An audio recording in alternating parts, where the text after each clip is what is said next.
First story is titled, Am I the a-hole for refusing to help my dad with a kidney transplant after he spent years denying he's my father?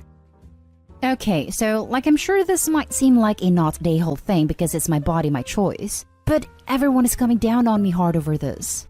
Backstory. When I was 8, my dad found out my mom cheated on him. They tried to work it out, and I remember for years after, he just became a total jerk to me. It's like a switch went off and he suddenly hated me, which seriously hurt. I have 2 older brothers, and he always excluded me from everything he did with them. For a long time, I didn't get it. My parents used to fight over this, and I learned it was because my dad was convinced that I wasn't his. Yet, he didn't want to get a paternity test. His only argument was that I was the only son who didn't look like him, and looked more like my mom's side of the family. They divorced, and my dad only fought for custody of my brothers. Well, my mom passed away when I was 13, and I was sent to live with my maternal grandparents. By 17, I pretty much gave up and tried to have a relationship since he clearly didn't view me as a son. That changed 3 years ago when my brother and I, now 29, took a DNA test that showed we were full siblings, not half. We even had my grandma, his mom, do one too and confirmed he was wrong this whole time. Suddenly, he was calling me nonstop, but I told him to stay out of my life. He basically showed me how easily he can drop his paternal love, and I didn't want him around. I had to block him until he got the message. But now, my brothers are telling me he needs a kidney transplant, and we should find out if I'm compatible. When I said no, my dad called me himself to ask. He was pretty angry and upset when I told him the same, and he said it's not his fault. He didn't know I was his at the time, but really needs the help now so he can live long enough to make it up.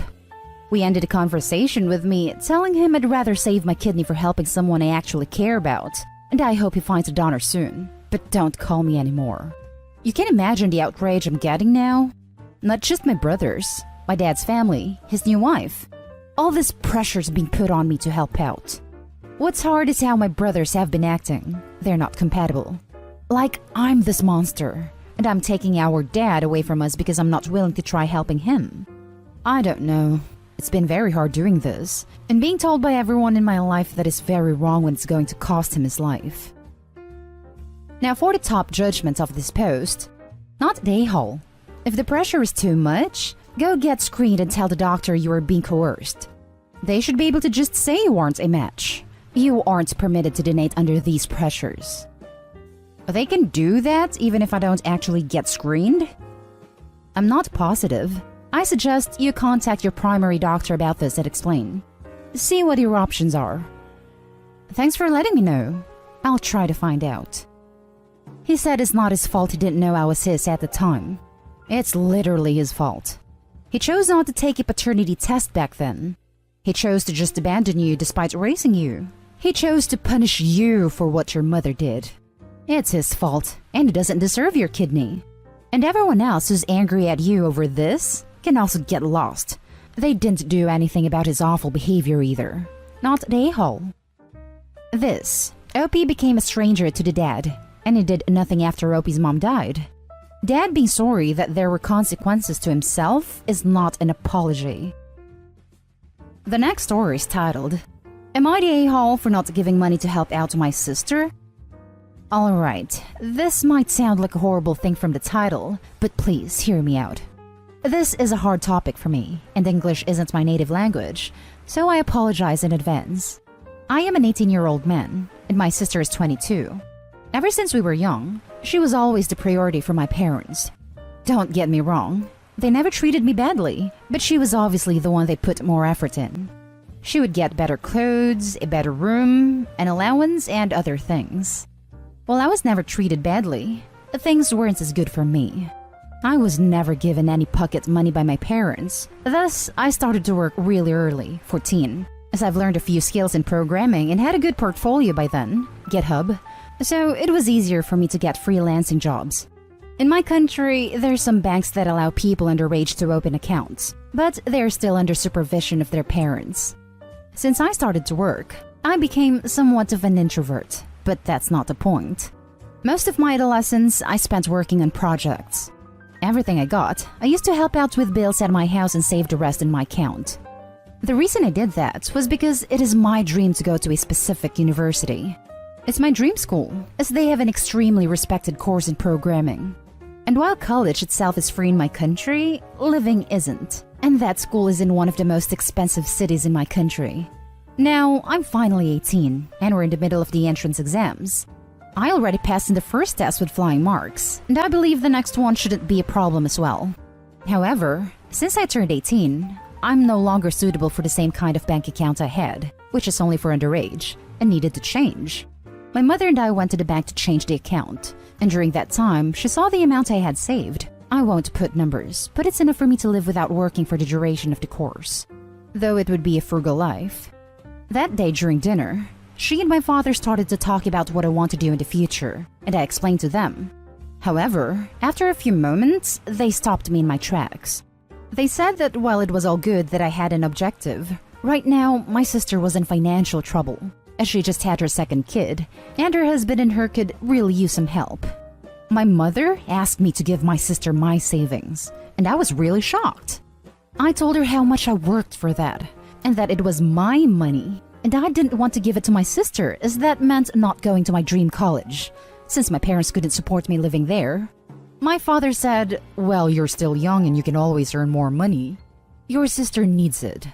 We argued more, and I went to my room. However, I'm being constantly harassed and called an a-hole by my family. There's so much of this that I can't help but feeling like I'm a horrible person. So, am I the a-hole? Now for the top comments. Not the a-hole. Call your bank and make them aware of this and warn them of this. Make sure your account is in your name only, and no one else can withdraw money. All the best to you. This, and if possible, some banks will even allow you to specifically put a list of people who are not allowed to be anywhere near the account, and will call you if they try. Not the a-hole.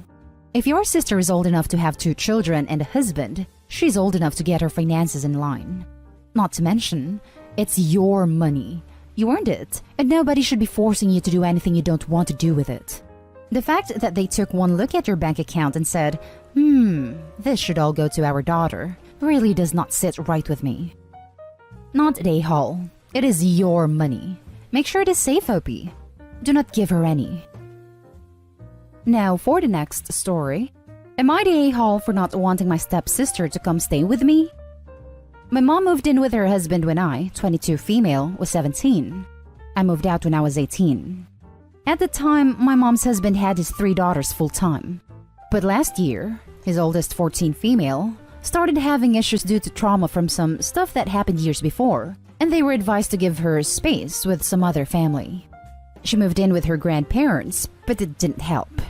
Then when she was asked where she would ideally like to live, she said with me.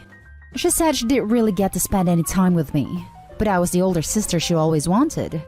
So, my mom called and explained what had happened she had said, and the reason she gave for wanting to live with me, and how all the professionals involved believed she needed to be comfortable and in a safe space where she felt capable of working through her trauma. And she asked me would I let her come live with me. She said before that, she knew I would say no, but she wanted to be the one to ask, because she's worried her husband would be too forceful. I told her she always knew me well, and confirmed I was not okay with that. Her husband went nuclear on me. He accused me of being selfish and abandoning my sister in her hour of need. He told me you help family when they need you, even if you don't think you can. You do everything physically possible to help them. Then he started saying I was being unfair to my mom. After maybe 20 minutes of him ranting on the phone to me, he asked me what was the issue, and I told him. I'm 22, and I'm not sure I'm equipped to help a teenager who has the struggles his daughter has. He said my choice of wording, your daughter, was not very kind.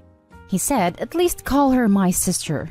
I said I didn't have that kind of relationship with his girls. Then he said that's what it was all about. I told him I know he needs to help his daughter, but he does need to find someone else because I am not in the position to do it. We almost had a repeat experience after I told my mom, and she told him to stop. And the second I answered the phone, he started cussing at me, so I hung up. Now I'm kinda wondering if I am in the wrong here, because I know he's just trying to help his daughter, and apparently, she attached to me way more than I attached to her in the 3 to 4 months we lived together, and a few times I was around them since. Am I the a-hole? Now for the top comments. Not the a-hole at all. You were not obligated to let your stepsister or anyone else move in with you. You are certainly not responsible for the mental health of a girl with whom you really don't have a relationship. I don't know a therapist would suggest that a 14-year-old with mental health issues should move in with someone with whom they have virtually no relationship. Your stepfather's the a-hole for trying to force the responsibility of his daughter's mental health on you. And Opie let him scream at her over the phone for 20 minutes? That's what hanging up is for, followed by blocking that number. That kid is not Opie's job, and it sounds like a hell of a job. Clearly not an a-hole. Well done for standing your ground and setting your boundaries. And to your mom too, for at least knowing you well enough to ask you herself first and predict your answer. I feel desperately sorry though, for your mom and stepsisters. Your mom's husband seems rageful, selfish, and lacking in empathy. I'm not surprised your stepsister is struggling so, aside from any other trauma. I hope she gets the help she needs. Not an a-hole. Good for you for knowing you can't help the kid out and saying so. Adding a kid to the household you run is hard enough. Adding a kid with trauma even more so. My mom moved in with her husband when I, 22 female, was 17. I moved out when I was 18. Stepsister said she didn't really get to spend any time with me, but I was the older sister she always wanted. She feels this way from 1 year spent in the same house? Less than 1 year. Yeah, I'd say stepsister has built up a fantasy of you and how things would be if you shared a residence. Definitely not a good starting place for a kid with trauma. Now for the last story. Am I the a-hole for telling my mom it's her fault my sister got arrested? My 23 female, mother 41 female, is the reason why I moved out at an early age. She spent most of my childhood going out to clubs and drinking. I spent most of my time at my grandmother's or my aunt's. Not to mention that she was constantly putting me down when I was a teenager, and was taking most of my money when I got a job at age 16 to pay for her gambling addiction.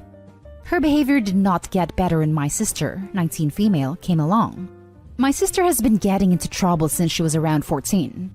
My mom never really seemed to give a damn, and I think my sister saw that as a permission to go and do whatever she wanted. 2 days ago, my mom called me and told me that my sister was arrested for substance possession and theft, along with her boyfriend, 27 male, and that she needed me to lend her money to bail my sister out, which I did. I went over to my mom's house to check up on my sister, and whilst I was there, my mom started saying that she doesn't understand how my sister ended so effed up, her exact words, and that she's about to kick my sister out because she's sick of her. My mom was pretty much thrashing my sister continuously. I got agitated and blatantly told my mom that it's her fault that my sister got arrested because she failed as a mother. Which I know sounds harsh, but it's the truth. My mom was furious, told me that my sister and I are just ungrateful. Then she tried to blame me for moving out of home, instead of staying and looking after my sister. Long story short, I'm no longer allowed to go over my mom's house. Am I the a-hole? Now for the top comments. Long story short, I'm no longer allowed to go over my mom's house. Long story short, this is no loss. Not the a-hole. This one, it's a blessing. Not the a-hole. Not the a-hole. Your mom sounds like an irresponsible narcissist. Yup, too wrapped up in her own world to care that her 19-year-old is off doing D's and stealing with her 27-year-old boyfriend. Throwed a lot of them in the trash. Not the a-hole. If you don't actually parent your child, you can't be surprised or angry when they make bad choices. Maybe this will serve as a wake-up call for your sister, and she can turn her life around. Am I the a-hole? Dad's girlfriend gets nothing. My 36 female dad was always mean, bad-tempered, abusive, bullied anyone who would stand for it, which unfortunately included Mom, who was completely cowed by the time my brother and I were old enough to get out of Dodge. Our homes were always open to her, but to him, not so much. Then last year, he outdid himself. After a heart attack Mom devotedly nursed him through, he decided he had never really lived. Threw Mom out of the house they owned in joint names. She came to me and we were glad to have her, and moved in a girl known in the family as Dad's bimbo. Never held a job, no qualifications whatsoever, which is quite difficult to do in the school all the local families went to, including ours, at exactly 1/3 his age. I refused to believe she was attracted to him, the stereotypical bad-tempered, overweight, red-faced gammon. Well, sucks to be the bimbo. He had another heart attack last month and died intestate. Under English intestate rules, it houses moms automatically, and the relatively small size of the rest of the estate means she gets all of that too. The bimbo, of course, gets nothing. So we went in, emptied the house of portable valuables, replaced Dad's big screen with a small portable, and served her 28 days notice to leave. She's blowing up about her rights all over social media in the small rural town we live in. We don't care. She says she gave up the council flat to move in with him and can't get it back. We don't care. She gambled and lost. Now she says she's pregnant. We don't believe her. It hasn't stopped her smoking and drinking. My husband thinks we ought to find out if she is carrying our half-sibling. We don't care. Even if she is, the kid is entitled to exactly 1/3 of what me and my brother are sharing, which is nothing. So are we the a-hole for ignoring this woman's alleged child? This is England, so she won't end up on the streets. But she won't get my mom's house and garden either. Now for the top comments. Not today, home. I like your style. In fact, I'd go one further and tell her that if she is pregnant and she won't stop smoking and drinking, then you'll have no option but to report her to your local social services department, who will investigate if they need to get a child protection order when the baby is born. That should get the truth out of her. I should point out that I don't think she is pregnant either, nor is that something social services may be willing to do. But she won't know that. Honestly, doubt she's even having a child as well. She's probably just saying that to draw you guys in.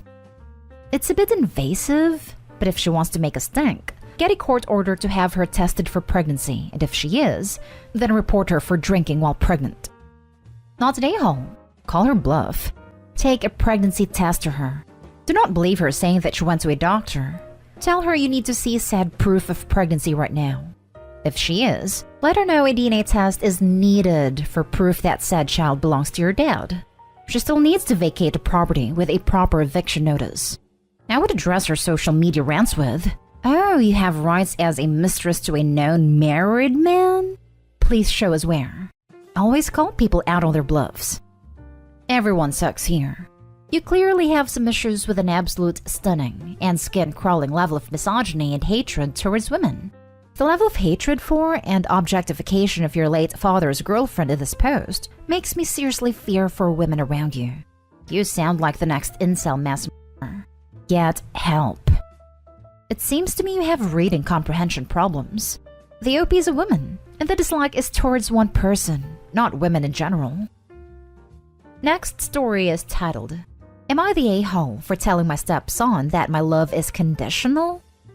My late husband Derek, 56, and I, 52, have two children, 14 and 16 together, and one stepchild, Damon, 28, Derek's son from a previous marriage. Damon has never gotten along with me, and I've come to terms with this long ago. I tried bonding, I tried backing off, I did everything but divorce his father. When his father was alive and he lived with us, Damon would tell me he hated me, tell his therapist he wished I was dead, begged his father to divorce me, and told his siblings he couldn't wait to move away to Israel and never see them again. He was 16 to 23 when this happened. I had grown to strongly dislike Damon, and would do my best not to involve myself with much of anything to do with him. When he left, I thought he'd mature and grow to change and accept us, or at least be cordial, but he cut all contact with me and only communicated with his father. Derek passed last August, and it's been rough on me and the kids. The home is taken care of, and it was Derek's wish to hand it down to Damon. Damon wanted us to leave right away, and I asked for a month to find a home, and he obliged. During this time, I tried to offer sympathy for his father's loss, but he wouldn't have any of it, so I gave up the dance, as the song was clearly long over. I moved into a 3-bedroom for my kids and myself and left a home to Damon, with all of his deceased mother's items, his father's possessions besides my wedding ring, and some pictures. I thought this would be the last I heard of him, until recently. He called asking to meet, and I humored him. He said that he wanted to try again and be a family. I asked if he meant he'd like to see his siblings. Nope. He said he wanted to have a mother and son relationship with me, as he knew I loved him no matter what, and that his father would want us to reconcile. He didn't even offer an apology, and suggested we simply forgive and forget. I told him that the time for reconciliation was long gone, and if he wished to see his siblings, he could if that's what they wanted. But my love was conditional, and I have none for him. He was quite upset after, and he sent me multiple messages through other family members calling me a spiteful witch. Derek's side of the family believes I'm depriving him of a second chance over what he said when he was angry, and they said a mother is supposed to love her kids no matter what. Am I the a-hole for telling him my love is conditional? I was ready to call you an a-hole assuming this was a child, but this is a grown man who kicked you out of your home. Not an a-hole, and honestly side-eyeing the kind of man who wouldn't leave his estate to his wife before his kids. Not an a-hole. He wants something. Tread very lightly. Yep, that's what I read too. Opie, watch your back. Not an a-hole, and the cynical side of me wonders what his real motives were to suggest a relationship with you. Such a complete U-turn after years of detesting you feels a bit off to me. I am assuming he is in a relationship to someone who has close relationship with her sibling/step-parent, and he is trying to position himself as being that type of person as well. Imagine being 28, kicking your siblings out of their home, and then assuming the love of a step-parent you treated like trash would be unconditional. Not today, Opie. Maybe, maybe not. Assuming that you came into his life when he was 16 and then had 2 children soon after. Not sure when his mother died, but he probably felt as if him and his mom were replacing him. As a parent, it was your duty to make sure to develop a relationship and to never give up on trying. As an adult, you had a power in this situation. The post does not paint a picture of how you treated him. Your account can never give us a whole picture. Your husband was the a-hole for leaving your family home to only one child, and Derek was an A for having you move out. But he did reach out and you shut him down directly. He's still your kid. I guess you're the a-hole is my final conclusion. How could Damon be Opie's kid if he never considered Opie to be his mom in the first place? Next story. Am I the a-hole for refusing to make an exception for my brother's son to attend my child-free wedding just because he's a rainbow baby? Hi. I, female 33, am getting married come October to my fiancé Derek. Wedding planning went okay. But as soon as we started sending out invitations, the problems began coming our way. Thing is, Derek and I decided the wedding would be child-free. It wasn't out of the blue and this possibility was there. I have a 42-year-old brother, Paul, who's married, but he and his wife suffered from several miscarriages and failed pregnancies during their marriage. They finally were blessed with a son that everyone calls a miracle and a rainbow baby. My nephew is 4 years old, and everyone salutes him and treats him as a king. It also turned blind eye to any misbehaviors he has, which caused him to become loud, destructive, out of control and punchless. When Paul received invitation and found out kids weren't included, he and Mom lost it and decided on an urgent meeting with me and Derek. Paul said, my son is an exception, right? I said no, and this rule is to be followed by everyone. He argued that I was making a mistake by excluding my nephew. He and Mom went on about how he's a miracle since he's their rainbow baby/grandbaby. Then Paul said he had no problem with my wedding being child-free, but expects me to make an exception for his son. He explicitly said, you can have your child-free wedding, but you're gonna have to make an exception for my son, and you know why. Derek apologized and said we won't, since our friends that by-in-laws had kids too but now have to leave them home and arrange for babysitters, and advised him to do the same. Paul was offended, and said if his son isn't invited then he won't come, and gave us an ultimatum to drop out if we don't edit his invitation. That caused my family to freak out because Paul is the only and oldest sibling I have, and they said his presence at the wedding is a must. I had an argument with Mom and Dad, who said the fact I'm choosing this to be my hill to die on and treating Paul and my nephew like that was appalling. They emphasized how my nephew is special, and I should be ashamed to exclude him even if the wedding is child-free. My parents said that if Paul won't come, they won't come either, which devastated me a lot and caused me to break down. Derek said they were the ones being unreasonable and disrespectful of our wedding, and we should wait, maybe they'll come around eventually. But they've doubled down. This morning my aunt and uncle dropped out, as well as my other uncle last week. Paul told everyone, and they're supporting him and won't come unless I make an exception for my nephew. But that will upset my guests, and they'll call me hypocrite. My family's divided saying I'm ruining my own wedding, basically saying this is all on me. Added to add because I see this question asked a lot. My family have normalized this behavior from Paul and also his wife. Whenever I point out how unacceptable it is to expect everyone to cater to my nephew and his parents, Paul would chime in with, she's jealous, because he and his wife have a kid while I can't/don't. I was married before meeting Derek, and divorced my ex-husband for my inability to have kids, but that's another story. Not today, home. You are not the one dying on this hill. Your brother is, and he's involving the rest of the family. If your family cares more about whether a 4-year-old gets to go to a wedding and / a reception, which as the only child there won't be any fun for him, than they do about celebrating you and your new husband, then that will make the decision about which family to spend holidays with that much easier. You're not being malicious. You are making a decision about your guest list. Your wedding is about you and your fiancé. It is not about your nephew or your brother and his wife. The fact that they are making it about them is absolutely shameful. Thank you for your input.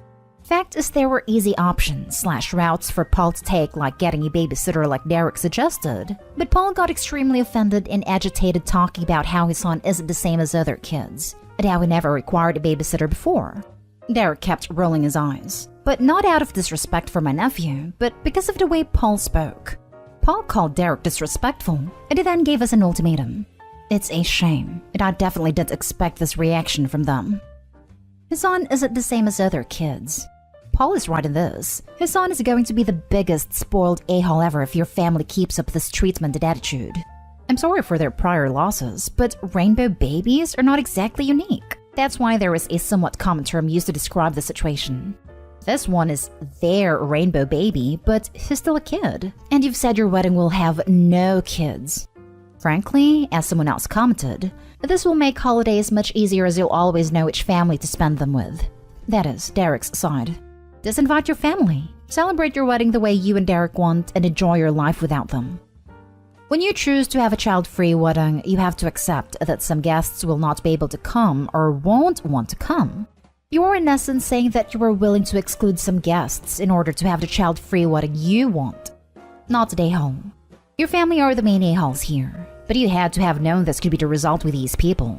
You set the rules here, and they're following them. You can't be surprised or mad about it now. Next story. Am I the a-hole for telling my friend her kids not having a dad isn't my problem? I've been friends with Stacy since we were in elementary school. When Stacy was in her early 20s, she was a wild party girl and ended up getting pregnant twice. Before anybody asks, it was consensual. She just liked going to parties. I helped her look for the father of both kids, but many paternity tests later, she still doesn't know. I'm the godmother of both of her kids, and I love them to bits. My son's birthday is next week, which is allowed where we live, and Stacy asked me if my friends don't bring their husbands. I was very confused and asked why. And Stacy told me her eldest daughter has been going through grief that she doesn't have a father in her life. Stacy didn't want her daughter to see the kids being happy with their dads. I felt terrible, but I told her I'm not going to do that, since my husband and I are friends with them. She then had the audacity to call me selfish, and I told her, I'm sorry, but my godkid's not having a dad isn't anybody else's problem but yours. Am I the a-hole? Maybe you could have worded it a little better at the end, but you were definitely not the a-hole. I always felt like I enabled Stacy because I was always excusing her behavior. I know it sounded harsh, but I felt like she needed a reality check. No kidding. I mean, she had not one but 2 pregnancies, where she has not even a clue who the dad is? That's insane. Not the a-hole. That's honestly quite entitled of Stacy. She can't expect the rest of the world to pretend to be fatherless just because her kids are. I have no issue with partying and casual hookups, but honestly, this is extremely irresponsible on her end. Obviously, I don't know the details of her encounters, and birth control can fail, rubbers can break. But you'd think after the first oopsie pregnancy, she would be a little more careful. Stacy thought you couldn't get pregnant if you weren't ovulating, or if you do it upside down. She's an amazing mother other than that. Now for the last story. Am I the a-hole for not rescheduling my party because it's on my dad's wedding anniversary?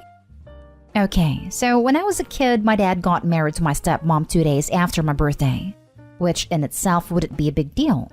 But it was a destination wedding, so I had to spend my 13th birthday packing and traveling. Which, whatever. It's only one birthday.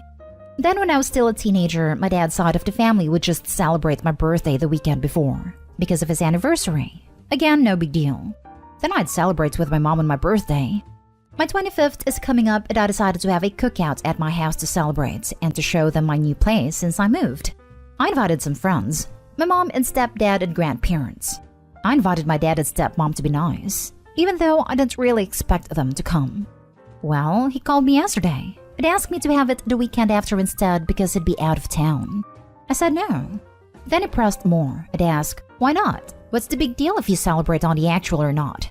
It's not like you're a kid. You should grow up and be flexible. I said no. I want to celebrate on my actual birthday. You chose your wedding date. I didn't choose my birthday.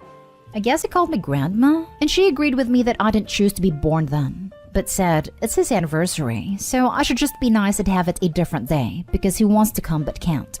Am I the a-hole if I keep it planned for the same day? I just feel like my dad made his bed, and now he can sleep in it. Not the a-hole. You didn't choose to be born on a specific day. Your dad decided to get married on a specific day. Our daughter was born on our anniversary, and you know what we did? We celebrated the weekend after. Her birthday came first to us. When we got married, we chose the weekend after also, as we didn't want her to have to share her birthday with our anniversary. We got to choose the date for our wedding, and it was only right that we kept the celebrations separate. Dad's an a-hole for picking himself, and not making any compromises at all, and expecting everyone else to change things around. Celebrate without him. You'd probably have a better day anyway.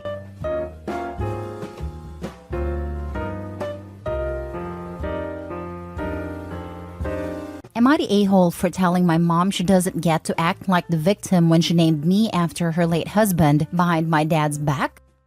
My mom was married to another guy before she was married to my dad. Her first husband was her childhood best friend, her first and only love until he died. They started dating as teenagers and got married in their 20s and were trying to have kids when he died. They were 28. My mom never loved anyone else again. She met and married my dad, but she never loved him. She married him because she was turned down as a single adoptive parent, and because people in her life told her she would find a way to be happy again. I'm their only kid, and she named me after her first husband. My dad didn't realize for years. Her husband's name was James, like his legal name. It's the one most people used for him. But my mom called him Hunter, and guess what my name is? Hunter. She told Dad she just really loved the name, and my dad liked it too, so he agreed. He only knew her first husband as James, so never made a connection. I was 10 when my dad found out. He found some letters that he initially thought were meant for me, but realized they were to the first husband. They ended up arguing for like 2 weeks straight, and that's how I learned Mom's feelings toward Dad and why she married him. I would sit up and listen to them when I was meant to be sleeping, because it weirded me out to learn I was named after her first husband. She always had him very present in our lives. We had loads of photos in the house of him. She would talk about him a lot, and it was pretty clear she was still super in love with him. I only realized last year, but something she also did was switch her wedding ring from my dad out for her original wedding ring when my dad wasn't around. I remember her changing rings a lot when I was a younger kid, and when they divorced, she just always wore her original wedding ring. I wanted my name changed, and my dad does too, but Mom refuses to give her consent, which we need, and the judge has insisted both parents have to consent. My relationship with Mom is not good anyway. I'm not the kid she wanted, because I'm not James/Hunter's kid. But she also refuses to let me go, and just let me be Dad's kid.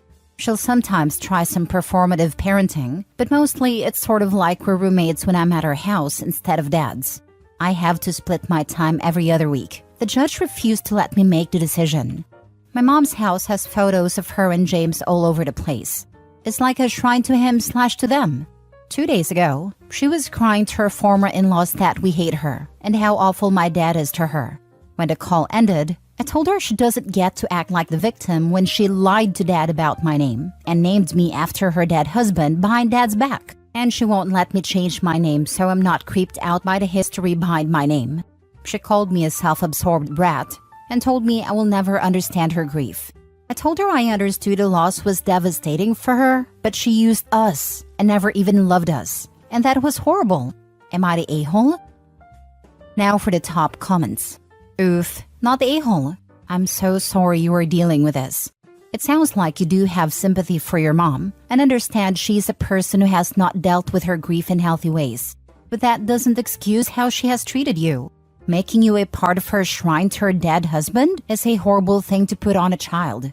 You don't say how old you are, but I'm guessing mid to late teens. Hang in there. You will be able to change your name as soon as you turn 18. If you have a name you like, I would start using it and asking people who are not your mom to start using it too, so it's not such an abrupt switch. And you have a bit of a paper trail for your new name before you switch. I'm 60 now. I use a different name for the most part. I got some weirdness about it, but my dad is helping me. It's a good thing he's in your corner. Your mother is using you to manifest the man she lost, and that's not at all healthy for either of you. Did she try to steer you towards specific ways of dressing, behaving, activities, etc. that her late husband tended towards? I don't really remember, but she talked about him a lot and his likes/dislikes. I also know she used to imagine if I'd had a lighter shade of blue eyes and blonde hair, like her late husband had. Mom has serious psychological issues. Totally not the a-hole. If I was OP, I'd refuse visitation with mom, and the moment I turned 18, I'd get my name changed legally. I can't refuse to visit. My dad would get the courts after him if I did, but I will stop going as soon as I can. Sweetie, I am so sorry you are a shrine to her dead husband. Next time she starts, tell her she needs therapy, and if she doesn't get it, keep telling her. Then tell her you'll go no contact when you're 18. Change your name to your dad's and add a junior. Then do it. Hopefully you don't have long to wait. Next story. Am I the a-hole for calling the police on my niece and not telling my sister beforehand? I, 24 female, have a sister, 35 female, who has a 16-year-old daughter. Her daughter has started rebelling and being a teenager. By being a teenager, I don't mean stealing. I mean being mouthy or thinking she's invincible and she knows better than everyone. But recently, she's gotten sticky fingers. She's been banned from the mall in our neighborhood. She was suspended from school for taking a girl's phone, and she's even tried to pawn her mother's wedding ring. I don't like my niece at my house for this reason. I've worked too hard for my things for them to be stolen. 2 weeks ago, I noticed the patio door was unlocked, and I make sure I lock all my doors before I leave. My fiancé suggested we get cameras, so we put cameras in the house. Last week, Wednesday, my fiancé and I went to go look at wedding venues and we were gone all day. When we got back, I only had to unlock the bottom lock to get in the house. So we checked the cameras, and sure enough, my niece and her friends somehow picked the lock to the window, and she was in our house for 2 hours with 2 guys. And they took some money from my purse, took 2 of my fiancé's Rolex watches. They also took my grandmother's wedding ring that she left for me when she passed away last year from cancer. They were eating snacks and watching TV, shoes on our table and couch, just like they live there and this is normal. I called my sister and told her what happened, and told her my niece had 2 days to give me everything back or I'd call the police, and she said she would handle it. Thursday comes around, nothing. Friday comes around, nothing.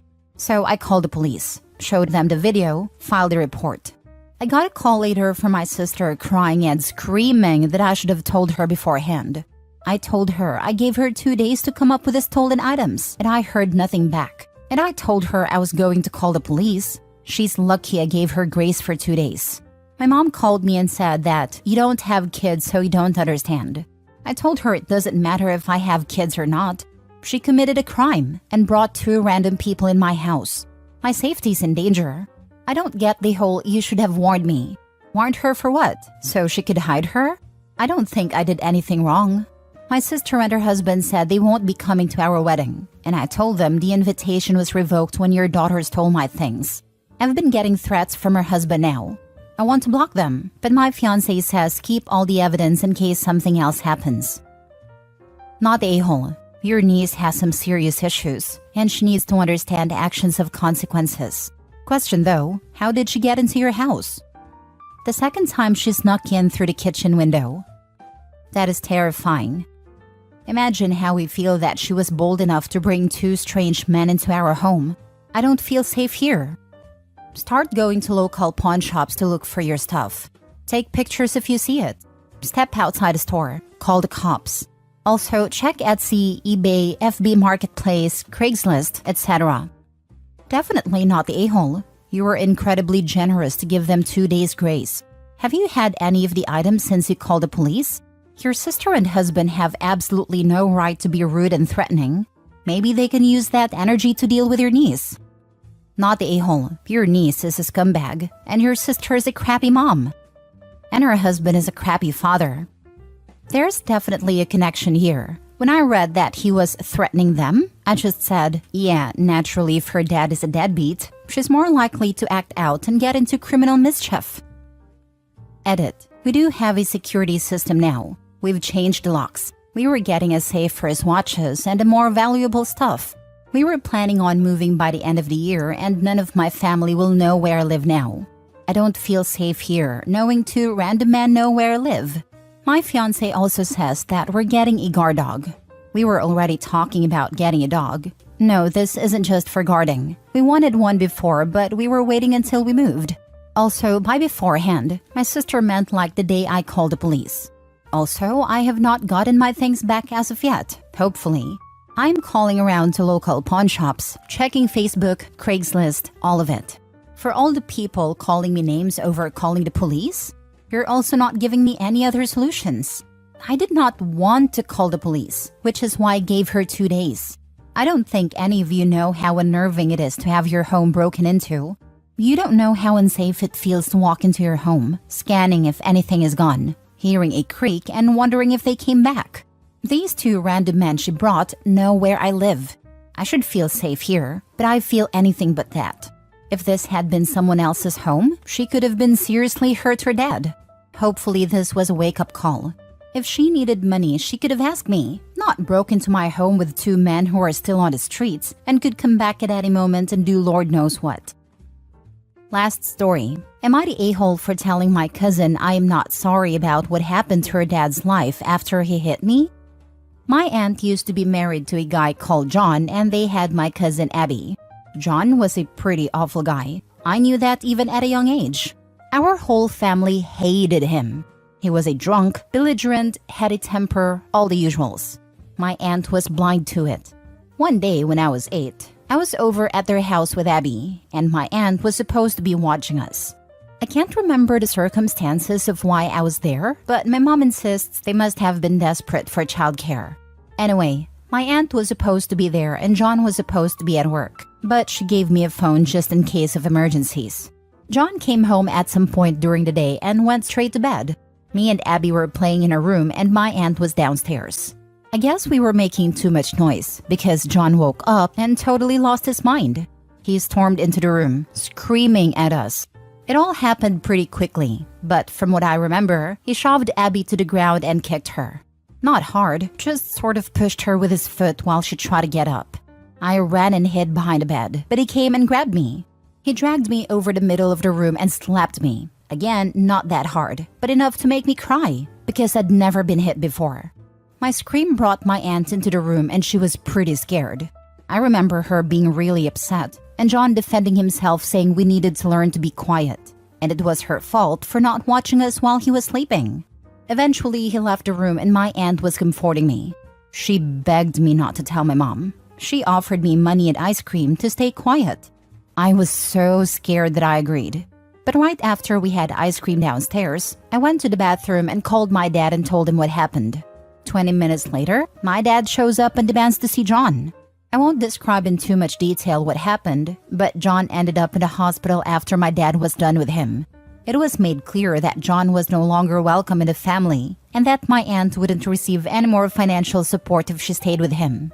So she left. John's life kind of fell apart after that. He never worked very much and mostly lived off my aunt, who was living off my parents and grandparents. He had nowhere to live, inconsistent income, was couch surfing for a while, his drinking got worse. He has been in and out of Abby's life ever since. Abby has hated me since the incident. She blames me for her family falling apart. I think it's kind of fair enough that she keeps her distance from me. I was a large part of why things happened the way they did, and that hurts her. The problem is, she never shuts up about it. Every family event is just her complaining and sniping that she doesn't have a dad anymore because of me. The rest of the family do tell her to knock it off, but she always cries, and that just ends the conversation. She gets worse about it when John drops contacting her for a few months. All this being said, we had a big Easter dinner at my grandparents' house and Abby was again complaining she hadn't seen her dad in months because he was away working across the country, and it was sad that at his age he had to take these kinds of jobs because he lost his family over some whining brat, aka me, who had never apologized. I won't lie, I was a little hungover. I just got off a plane. I was not at my most gracious. But I had just had enough. Before anyone else could tell her to knock it off, I said I wasn't the least bit sorry about what happened to her dad. I said he was an abusive POS, and just because she was okay with him hitting children doesn't mean anyone else was. And that if he had had two brain cells that weren't constantly fighting, maybe he'd have been smart enough to keep his unhinged behavior focused on the people who would put up with it. Well, that didn't go down well. Abby completely broke down, trashed her plate and glass, called me a psychopath, and left. My mother, stepdad, grandma, and aunt think I went overboard. Grandpa and stepbrother are on my side. Now for the top comments. Hard not the a-hole. She needed to hear it. And you need to keep telling her the truth. Also, trashing her dinner place? Apple hasn't fallen too far from the tree, has it? I was thinking the same thing. But you know what? Aunt is to blame for all of this. Not only did she try to bribe me, she got a cold press for my face in hopes of stopping any bruising. That worked because John didn't even hit me that hard, but he left a bruise on my arm which she didn't notice. She would probably have accused me of lying if my dad had let her get a word in. Damn, that's so true and so cunning. I don't understand how Abby can blame an 8-year-old kid for what her grown-ass dad did. Kudos to your dad, Opie. He definitely knocked some sense into John. Ask your parents to find out from Abby what her parents told her, if it's possible. It's unfair on the family that is financially helping your aunt if she did indeed lie to Abby. The adults need to tell your aunt Abby needs therapy. Right? Like they're supporting their family. Why? I don't think I would pay for anything unless they all completely owned up to the bad behavior. Except maybe the therapy for the child, if they were so inclined. The aunt's a lost cause. Abby's acting more like her dad, it seems. Also, her mother made a choice. She should have her act together so that she wasn't reliant on your parents and grandparents for financial help. And John should have had his act together so he wasn't reliant on his baby mama, who was in turn reliant on her family. Her dad made a choice to be abusive. He made a choice to not be independent. And he made a choice to not see his daughter. And the aunt made a choice of putting John above her daughter. A mother's job is to protect her children. She chose to be with John over leaving with her daughter. It's ridiculous to blame the 8-year-old girl for being slapped by the grown man. Incredible level of victim blaming. John chose to drink, hit children, etc. by his own. He made his own bed by his very own hands. You're not the a-hole by anyways. John, your aunt and Abby are. OP is being blamed for telling. Her nuclear family was broken up because their secret that John was an abuser was exposed. As Abby sees it, if OP had stayed quiet, the extended family would have continued to help the aunt out without requiring that she is separate from John. In effect, Abby believes that staying silent about being victimized was the right price to pay to keep her father around, and she resents that OP would not stay silent. I would bet anything that her father is the source of this perspective. He probably tells her that if OP hadn't made a big deal about a little slap, their family would be intact.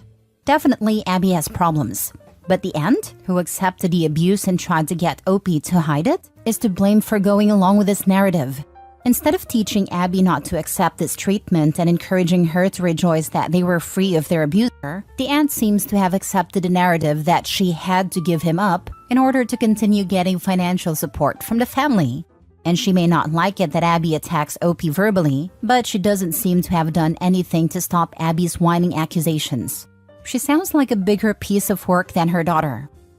Divorce hearing today. Went great, feeling great. Original post.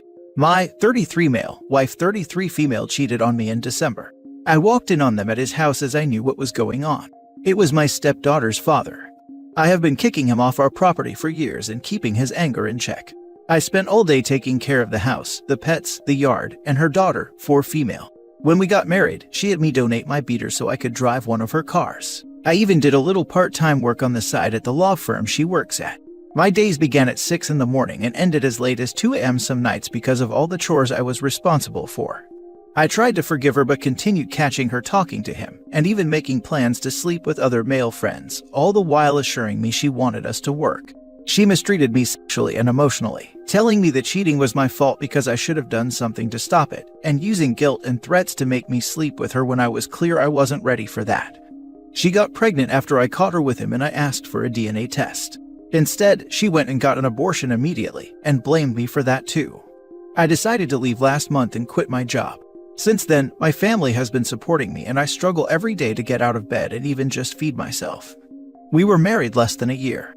I am getting no spousal support, no car, had to leave my job, lost half of my family, her family, my stepdaughter, I have no home, and was left with no money. If it wasn't for my family helping me, I would be completely homeless. My mental health is in a bad place as I have found out that cheating was happening even when we were just dating. It was all fake or some kind of game for her, and I'm left to pick up the pieces.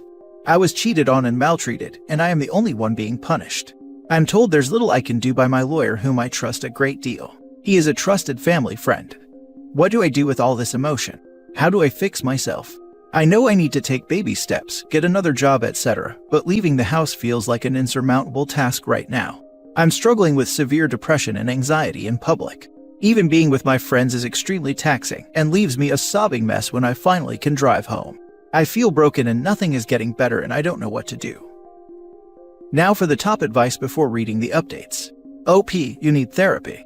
EDMR for trauma because betrayal and mistreatment can cause PTSD. In fact, your depression or anxiety might be PTSD related. I'm sorry that your marriage ended, and this person you were to love and trust and that you was so horrid. None of what they did or how they behaved was your fault at all. She sounds like a complete narcissist or sociopath. And all your emotion, normal. Time will help, but also a good therapist will also help. Until you are able to start therapy, get a notebook and start a journal, write whatever you wish, what you are feeling, how you feel, what happened to you. Before you met her, how were you?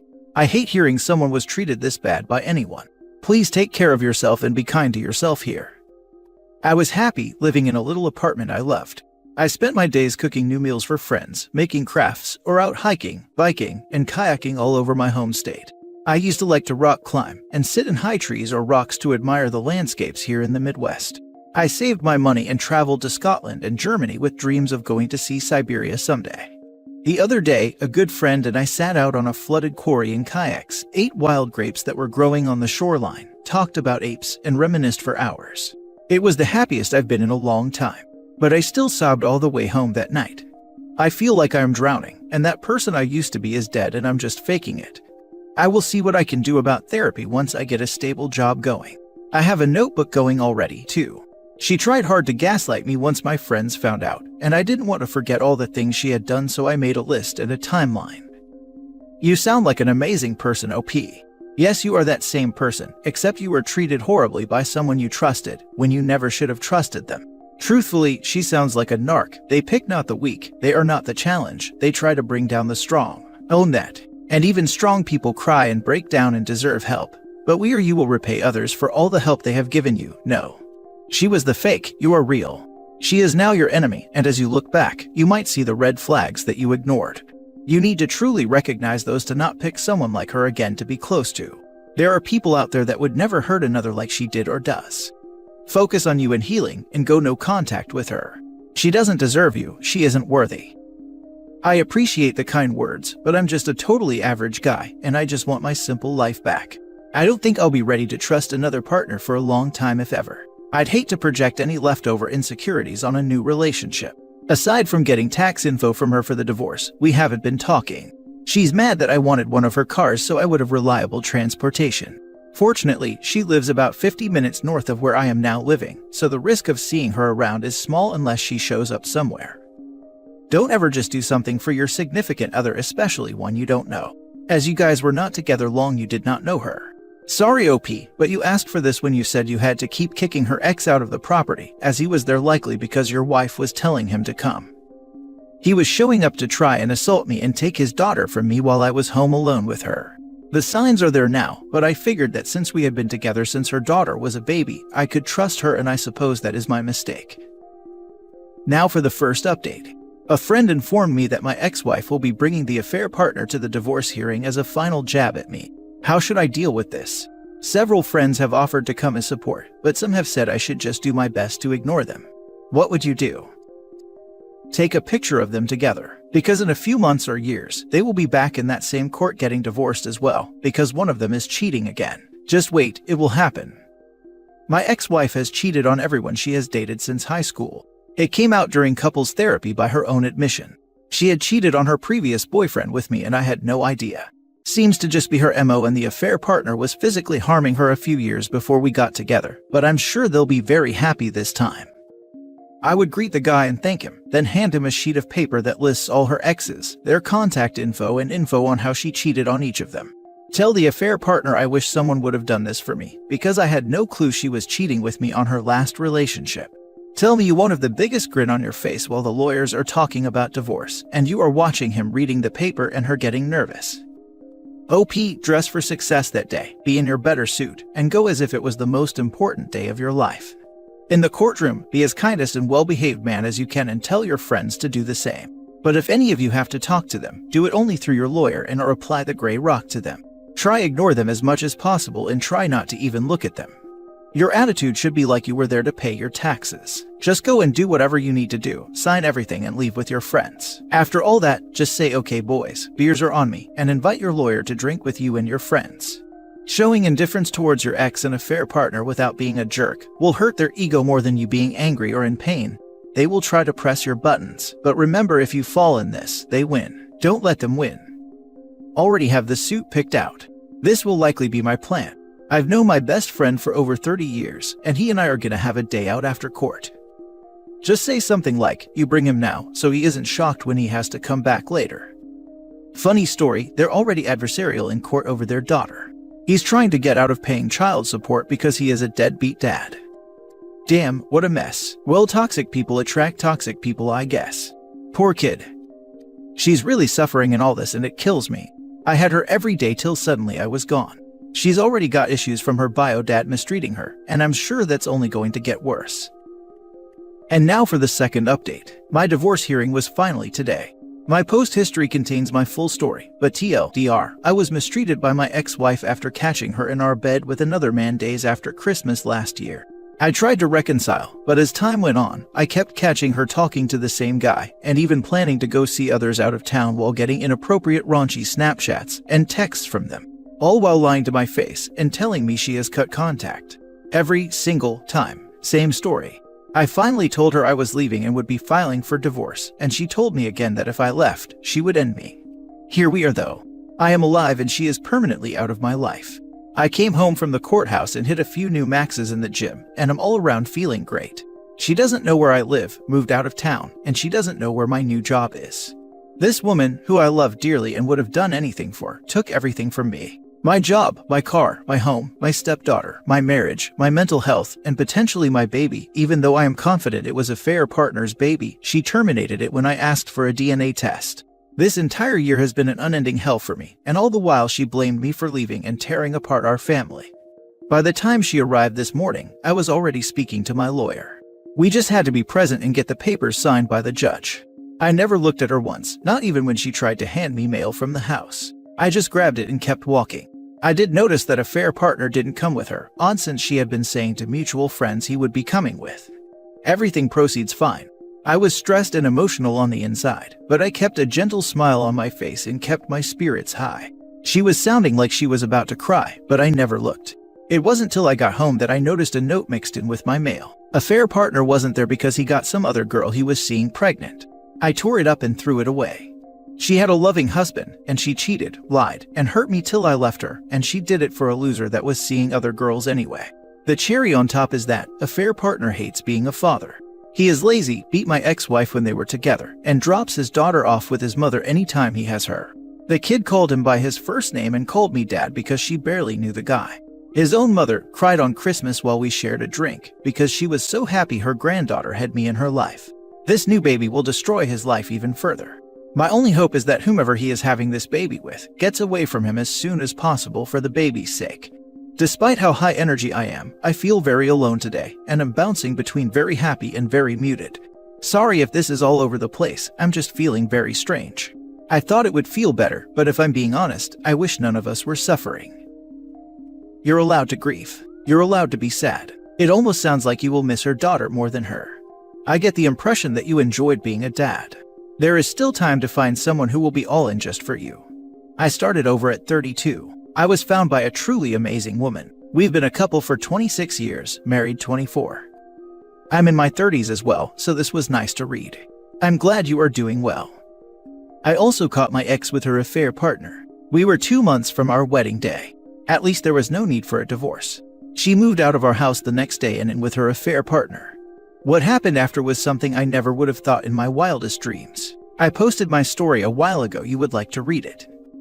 I'll take a look. I hope you're doing well now.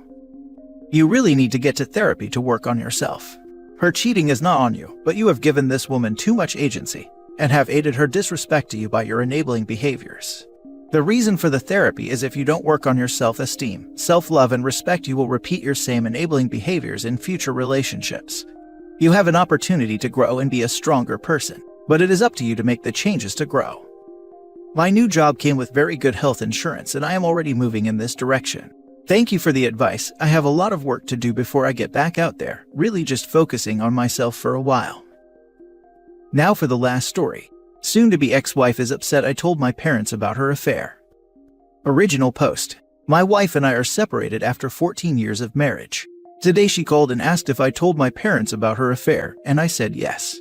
I said I needed to because of the way she has recently been acting and making me feel I'm going crazy. I found out about her 2-year affair in 2019. We tried to reconcile, but obviously it didn't work. We never had an agreement to keep the affair between the two of us. In fact, I did keep it secret until now. I told my parents to keep the affair between the three of us, and I trust they will. She went ballistic, stating, "You better pray your mom keeps her f***ing yap shut, because if our kids find out about our private marriage issues, I will tell everyone everything."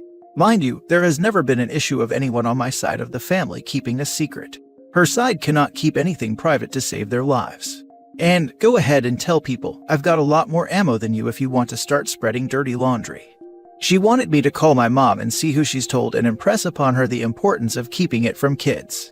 Obvious, I told her I was not doing that. She was very upset the kids might find out, which they won't because I trust my parents. She was very hostile, threatening, and insane. She was worried about the kids and what if they found out. The texts she sent are horrible. Very awful day, again because of her. Am I crazy, or is this insane behavior from someone who had a 2-year affair with very little consequences until now? Thanks. Now for the top advice before reading the update. You should have told everyone that your wife cheated on you. You gave her control and she's a good liar. When they write stories for themselves, they will blame you. Don't be surprised if she tells the kids or others that you cheated on her. Indeed, OP, you're in the control the narrative situation with the soon-to-be ex-wife. I would keep all records and correspondence with her in 2 drives safely somewhere out of sight and mind, until you have to use them to clear your name or correct lies. Soon-to-be ex-wife is trying to create her BS reality bubble, so she and her affair partner do not have to deal with the guilt and shame and consequences of their actions. Total narcissist and lack of accountability playbook. If the lies and manipulation is this bad now, you need to be ready for parental alienation. It is a very common thing, and if the cheater is an unhinged liar, well, the chances are good you will get mixed up in that second war. Hope for the best and prepare for the worst, in this case OP. As for the kids, they will know soon enough what happened between you two.